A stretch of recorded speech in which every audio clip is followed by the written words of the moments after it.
말씀 암송인데요. 같이 암송하겠습니다. 시작.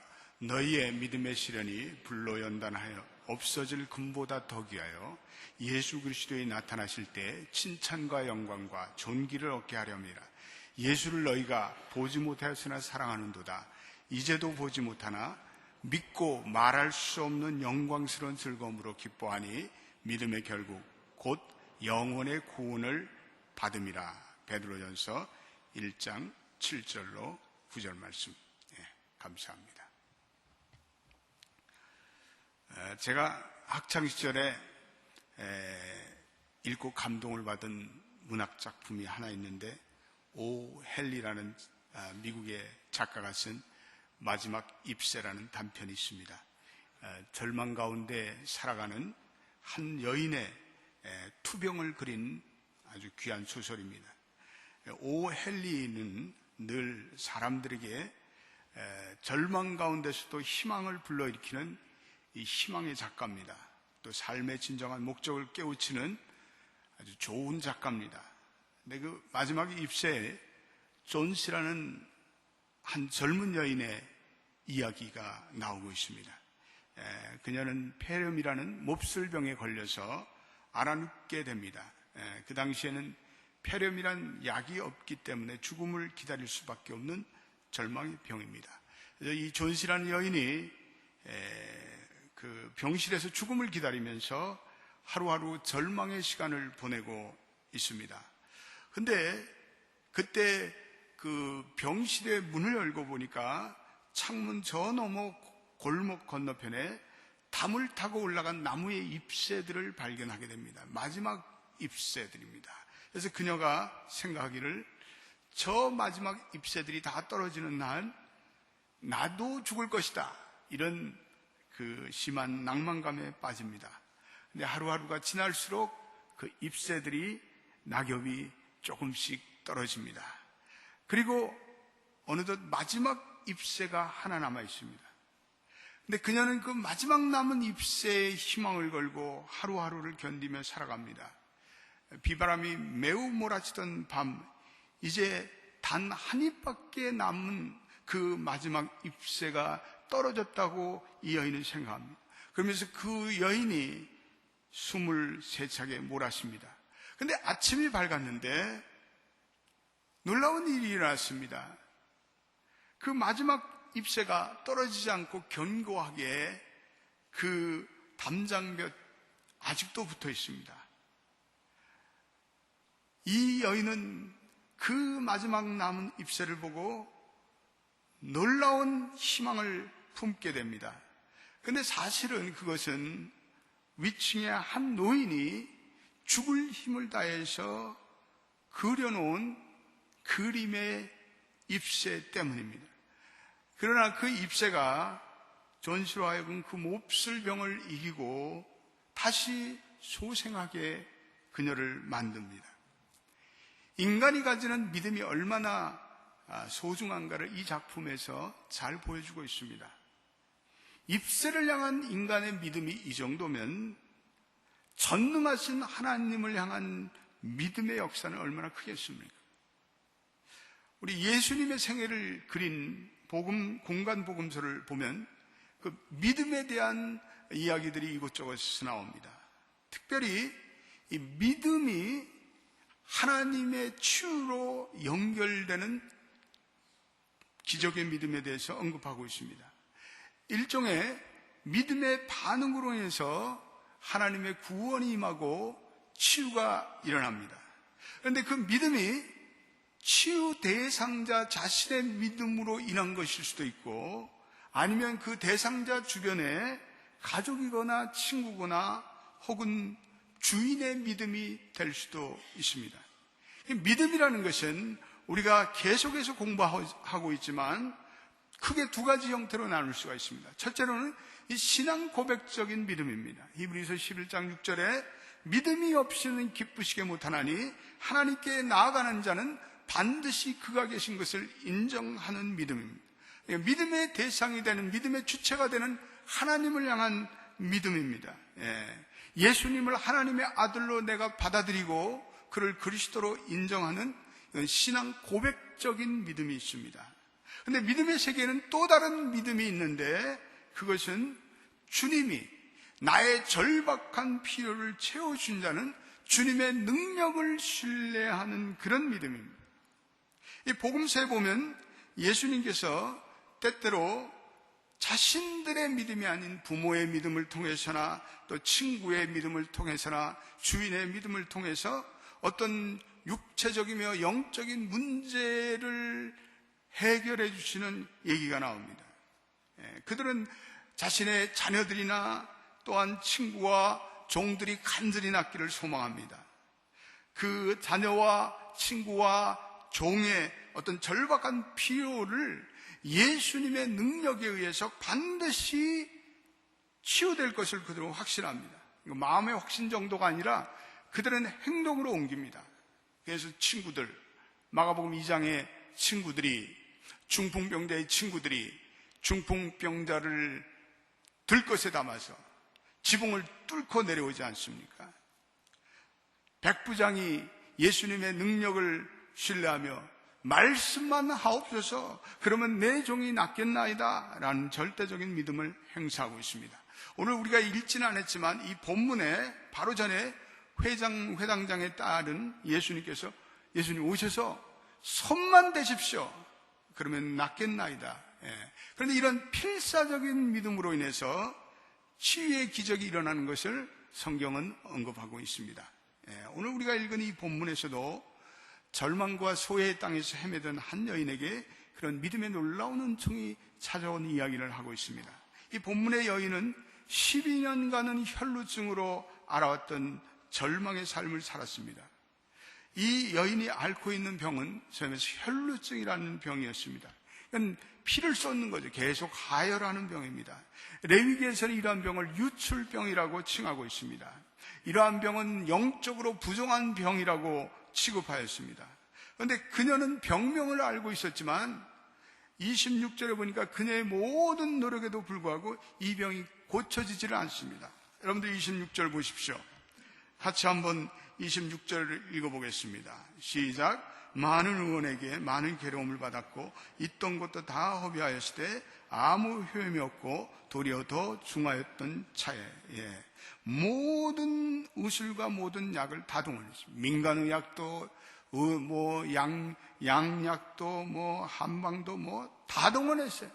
근데 나을 기미가 보이지 않습니다.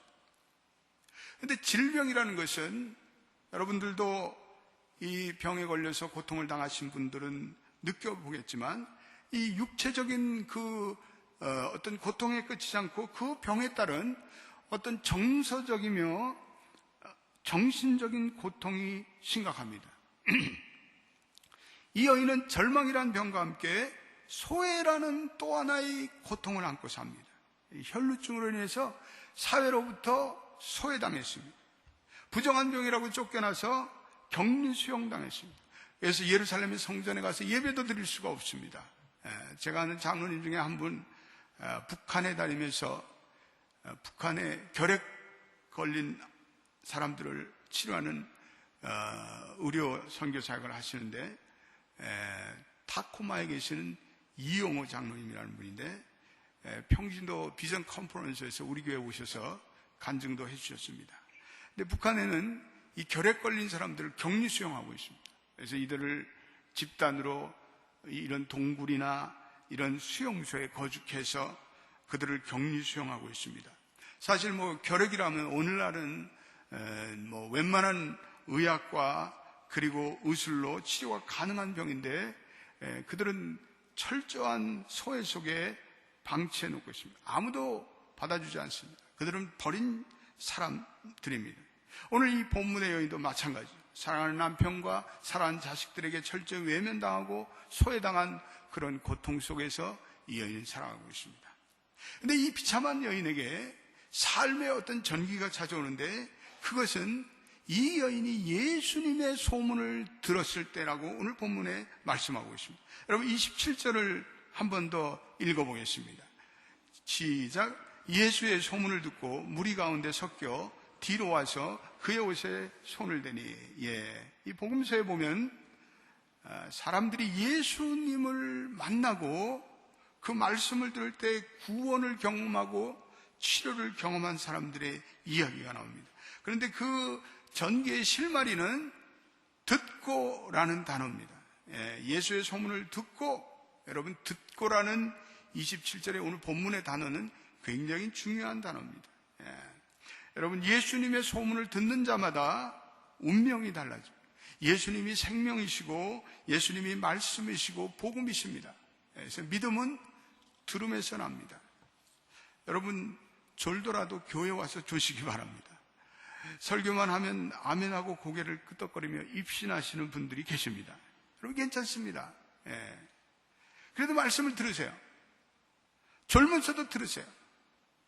그러면 어느 날 귀가 열립니다. 그러면 어느 날 눈이 열립니다. 복음이 역사합니다. 들음은 그리스도의 말씀으로 인합니다.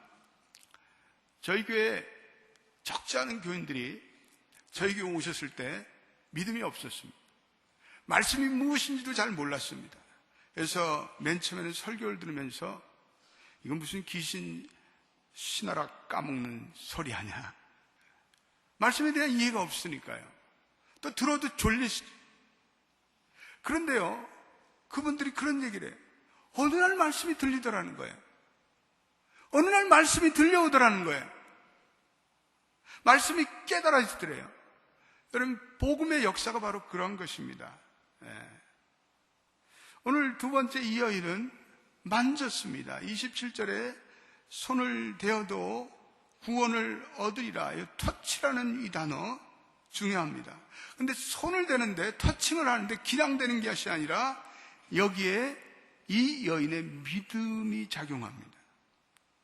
여러분, 예수님의 옷깃에 손을 댄 사람이 한두 사람이겠습니까?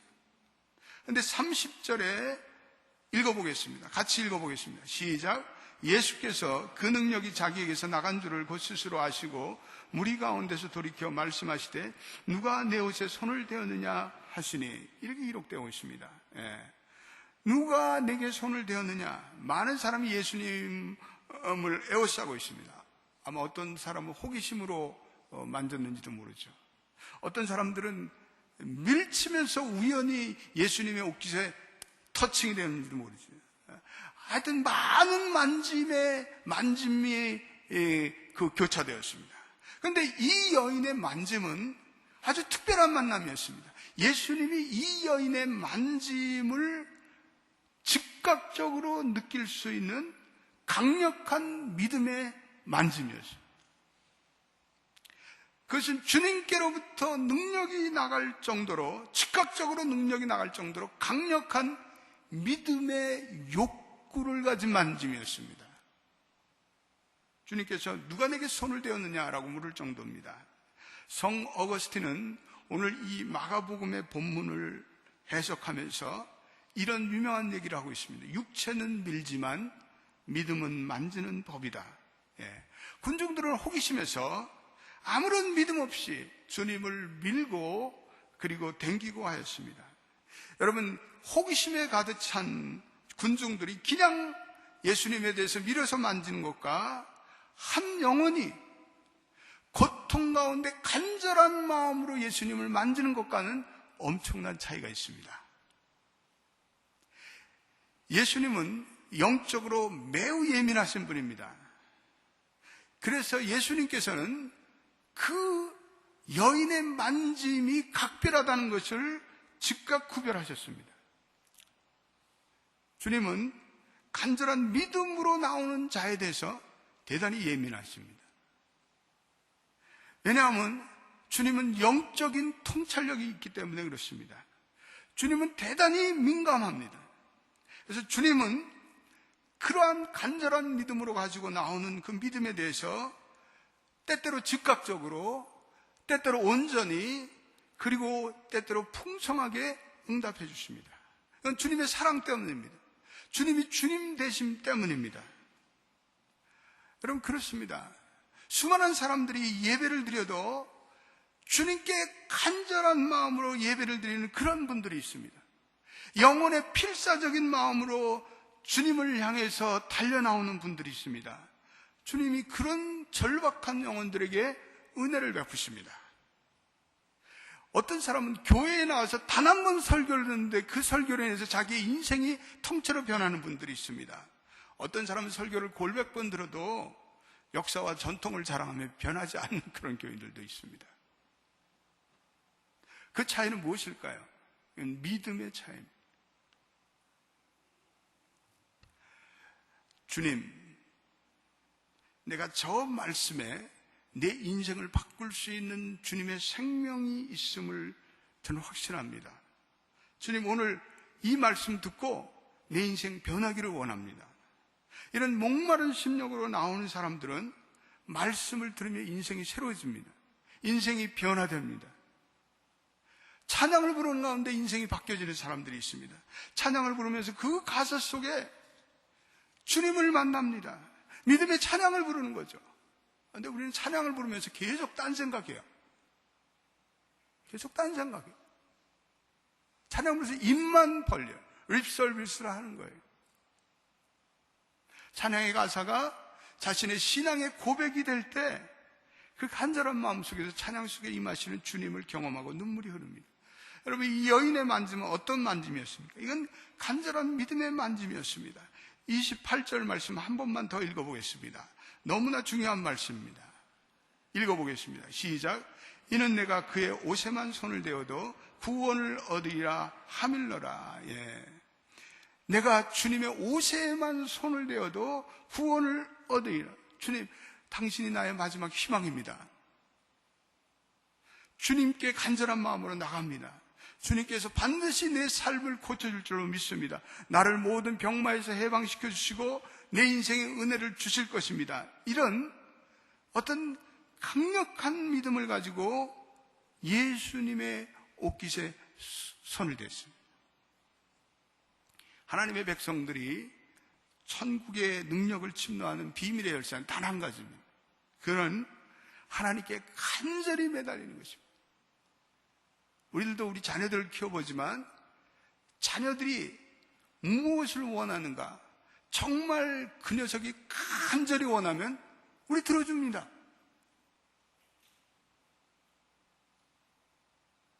우리가 이 여인처럼 필사적으로 매달리는 것입니다. 주님께 나와서 간절한 마음으로 예배를 드리고 또 우리의 위기의 순간에 울부짖으며 기도할 때 하늘의 문이 열립니다. 성경에 보면 인간이 간절히 울며 하나님께 매달릴 때 하나님도 거절하지 못하신다라는 진리가 성경에는 이곳저곳에서 나타나고 있습니다. 은혜를 향한 간절한 목마름, 은혜를 향한 헝그리 정신. 요즘 현대교인들이 그것이 없어요. 은혜에 대한, 복음에 대한, 하나님에 대한 갈망이 없어요. 그러니까 부흥이 일어나지 않아. 교회가 밤낮 그게 그거예요. 그래서 하나님께서 때때로 우리 인생에 시련을 주시는 것 같아요. 질병을 주시고 고통을 주시고 국가적인 시련을 주시고. 여러분, 그게 아니면 우리 인간들은요 하나님께 절대로 간절한 마음으로 나오질 않습니다. 만약에 이 여인도 이러한 절망의 질병이 아니면 이 여인에게 간절한 마음이 생겼겠습니까? No.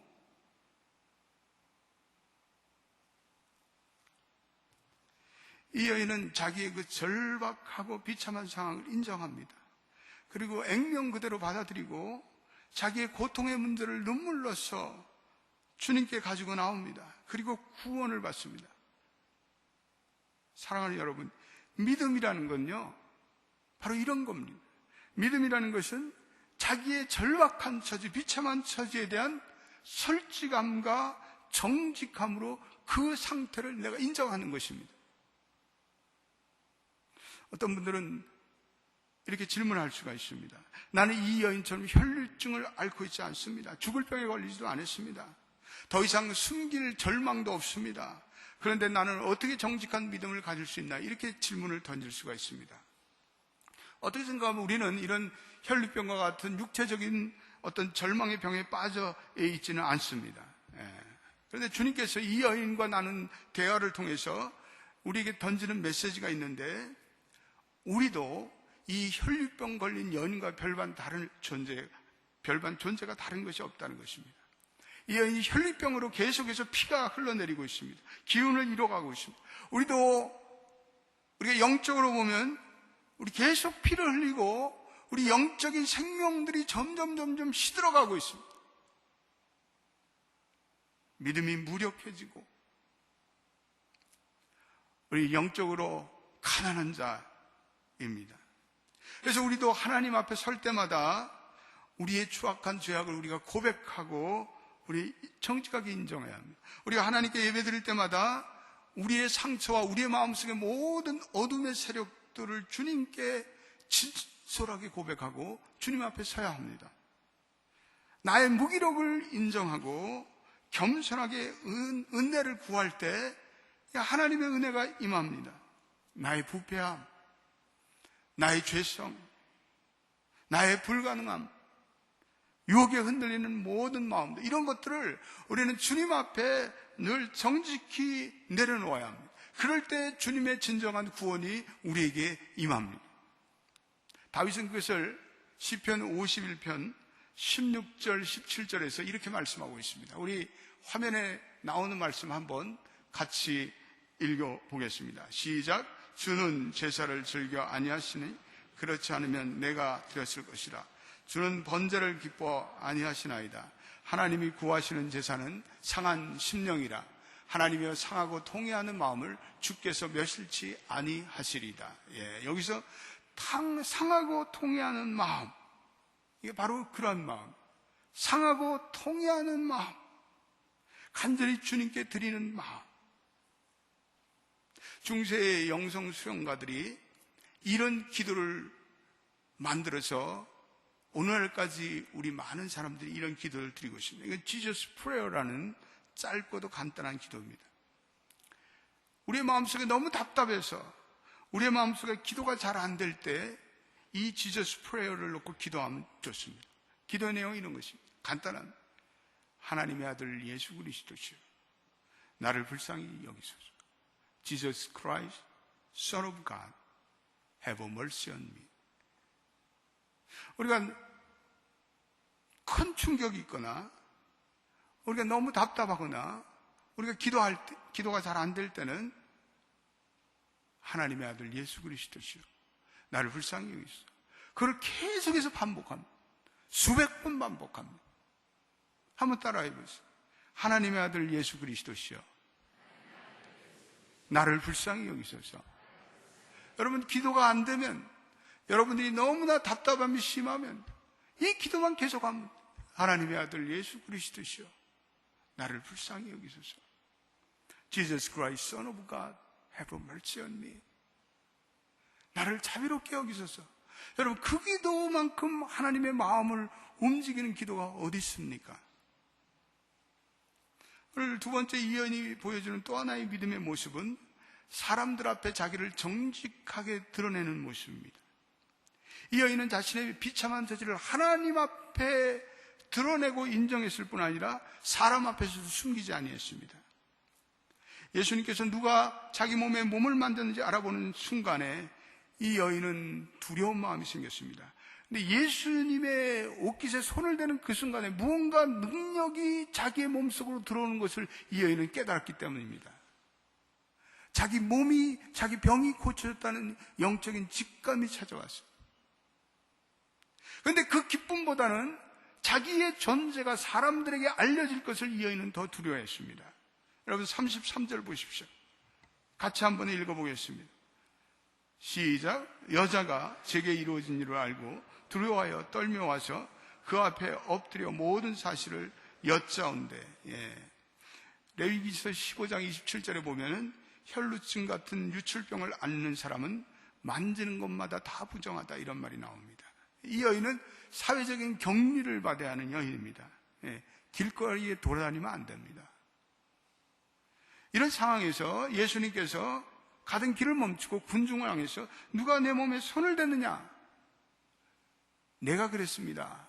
라고 이렇게 고백을 하면 이 여인은 격리 규정을 어겼습니다. 율법을 어겼습니다. 그래서 사람들로 하여금 돌팔매질을 당할 위험에 처해 있습니다. 그런데 그 위기 가운데 이 여인이 자기에게 나타난 모든 사실을 그대로 고백합니다. 자기의 일어난 사실을 벌거벗은 자처럼 그대로 드러냅니다.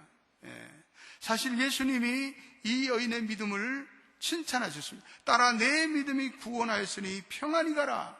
예수님께서 칭찬하신 이유 중에 하나는 이 여인의 정직성 때문입니다. 만약 이 여인이 초라하고 그리고 부끄러운 자기의 처지를 사람들에게 숨기면 자신은 아무 문제가 없다고 우길 수도 있고 또 조용히 그 자리를 떠날 수도 있습니다. 그러면 이 여인은 예수님의 그 축복의 말씀을 듣는 온전한 구원에서는 실패했을 것입니다. 여러분, 우리가 신앙생활 하면서 우리는 우리의 연약함과 부족함에 대해서 늘 정직해야 됩니다. 진실해야 합니다.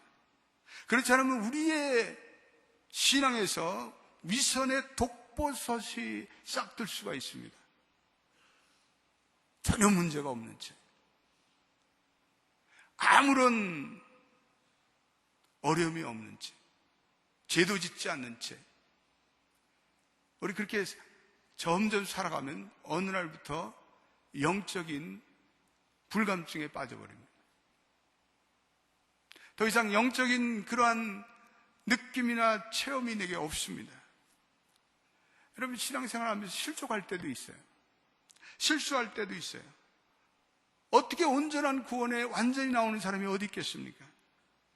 그래서 교회는요, 어떤 의미에서 그런 사람들의 부족함을 보고 기다려주고 또 기도할 수 있어야 합니다. 어떻게 완전한 의인을 교회에서 기대할 수 있단 말입니까? 이건 불가능한 현실입니다. 우리는 다 언더웨이, 공사 중이에요, 공사 중. 비참한 현실을 내가 인정해야 돼. 근데 우리가 그런 마음을 갖게 되면 서로의 고통과 실수에 대해서 관대해집니다. 그리고 내가 할 수 있는 것은 같이 가슴 아파하고 같이 기도해 주는 것입니다. 여러분, 그런 것이 정직한 믿음이 아닙니다. 그런 것이 참된 믿음의 자세입니다.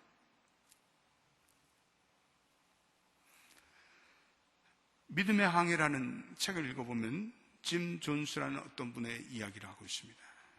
그는 몇 년 동안은 괜찮지만 그는 이미 암을 안고 있어서 그 암이 재발되었습니다. 그는 매우 심각한 상황에 처했습니다. 그는 자리에서 일어날 수 없을 정도로 심한 캔서로 오는 고통에 시달리고 있었습니다.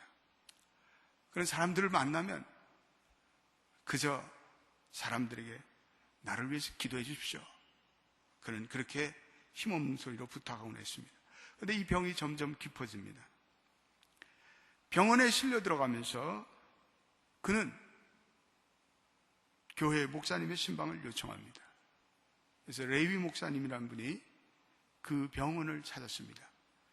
그때 짐 존스가 자기의 지나온 인생의 얘기를 이 목사님께 털어놓습니다. 자기는 기독교 가정에서 자랐지만 오랫동안 주님을 떠나 살았다고 말합니다. 그리고 군대에서 오랫동안 복무하면서 하나님을 멀리하고 또 죄를 짓고 방황하며 살았던 자기 인생을 솔직히 고백합니다. 그런데 몇 년 전부터 암이 와서 치료를 받았고 호전되었다고 생각했는데 최근에 다시 재발했다는 이야기를 합니다. 짐이 숨을 몰아가면서 이렇게 얘기합니다. 레이 목사님, 나는 이제 죽은 몸입니다. 의사는 말해주지 않지만 저는 이미 알고 있습니다. 제 인생이 죽음의 언저리에 와 있다는 사실을 알고 있습니다. 레이 목사님은 그 짐의 얘기를 듣고 매주 짐의 병실을 찾습니다. 근데 어느 날은 짐이 어렸을 때 자기가 배운 예수 사랑하심이라는 찬송이 생각나서 그 예수 사랑하심이라는 찬송을 부릅니다. 목사님도 같이 부릅니다. 근데 짐이 그 찬송을 부르는데 말할 수 없는 마음의 간절함이 느껴졌습니다. 그래서 아주 간절한 마음으로 그 찬송을 부릅니다. 근데 그 찬송을 부르고 나서 짐이 레위 목사님에게, 목사님, something happened. 뭔가 일어났어요. 라고 고백합니다. 예수 사랑하심을 부르는 그 순간에 자기에게 지난날에 잃었던 그 믿음이 회복되기 시작했다는 그 사실을 그가 깨닫습니다. 그리고 그가 결정적으로 회심을 합니다. 그리고 자신에게 임한 이 뜨거운 마음이 진정한 마음이었고 정직한 마음이었고 그것은 강력한 마음이었다고 고백합니다. 그리고 그 찬송을 부른 후에 이 짐이 목사님의 옷깃을 붙들고 이렇게 얘기합니다. 레위 목사님, 젊은이들에게 들려주십시오. 꼭 들려주십시오. 그들에게 그리스도만이 유일한 해답이라고 말해주십시오. 모든 세상의 젊은이들이 이 사실을 알아야 합니다. 그래야 저처럼 세월을 낭비하지 않습니다. 그리고 그는 이런 예상치 못한 말을 합니다. 목사님, 이제 제가 천국에 갈 수 있다는 사실을 압니다. 그런데 딱 한 가지 문제가 있어요. 제게는 증명서가 없어요. 레위 목사님이 맨 처음에는 이 짐이 무슨 증명서를 얘기하는지 잘 몰랐습니다. 근데 가만히 생각해 보니까 그것은 무언가 교인 증명서나 세례 증명서라는 그런 것이 아닌가 그렇게 생각하는데, 목사님 기도하는 가운데 집에 돌아와서 자기 비서 보고 잘 디자인한 증서를 만듭니다. 그리고 증서에 이런 증명서를 만들었습니다. 믿음 증명서. 하나님의 말씀에 의거하여 또한 예수 그리스도를 향한 그의 고백에 의거하여 짐 존스, 위의 사람은 예수 그리스도를 자기의 구세주로 믿는 거듭난 그리스도의 이름을 증명하노라. 아들이 있는 자에게는 생명이 있고 하나님의 아들이 없는 자에게는 생명이 없느니라. 요한일서 5장 12절. 날 사랑하심 성경에 써있네. 그리고 그 증명서를 가지고 다시 짐을 방문합니다. 짐이 그 증명서를 받는 순간에 1시간 내내 눈물을 흘립니다. 그리고 그 가족이 그 증명서를 그가 잘 볼 수 있도록 병실의 한 벽에 붙여놓습니다. 짐은 하루에도 몇 번씩 그 증명서를 바라봅니다. 그리고 그것을 읽습니다. 그리고 짐은 마침내 하나님의 부르심을 받습니다. 레이 목사님은 그 증명서를 짐의 관 속에 함께 넣어 주었습니다. 그의 믿음의 증명서, 부활의 날까지 짐의 시신과 함께 거기에 있을 것입니다. 여러분, 그렇습니다. 믿음이라는 것은 이런 간절한 마음으로 주님을 향해서 손을 내미는 것입니다. 믿음, 그것에 대한 증명서가 어디 있겠습니까? 오늘도 우리가 읽은 베드로전서 암송한 말씀에 너희가 보지 못하나 믿음으로 믿고 이런 말이 나옵니다. 다만 우리의 연약함과 우리의 부족함을 인정하고 우리가 하나님께 나갈 뿐입니다. 혈류병 걸린 여인과 같이, 이 짐과 같이 내 육체 속에 죽음의 그림자가 찾아올지라도 겸손과 정직과 나의 부족함과 그리고 간절한 마음으로 주님께 나가는 것입니다. 그렇게 주님을 신뢰하고 주님을 소망할 때 주님의 놀라운 구원이 시작됩니다. 이러한 참 믿음을 소유하는 여러분 되시기를 주님의 이름으로 축원드립니다. 기도하겠습니다.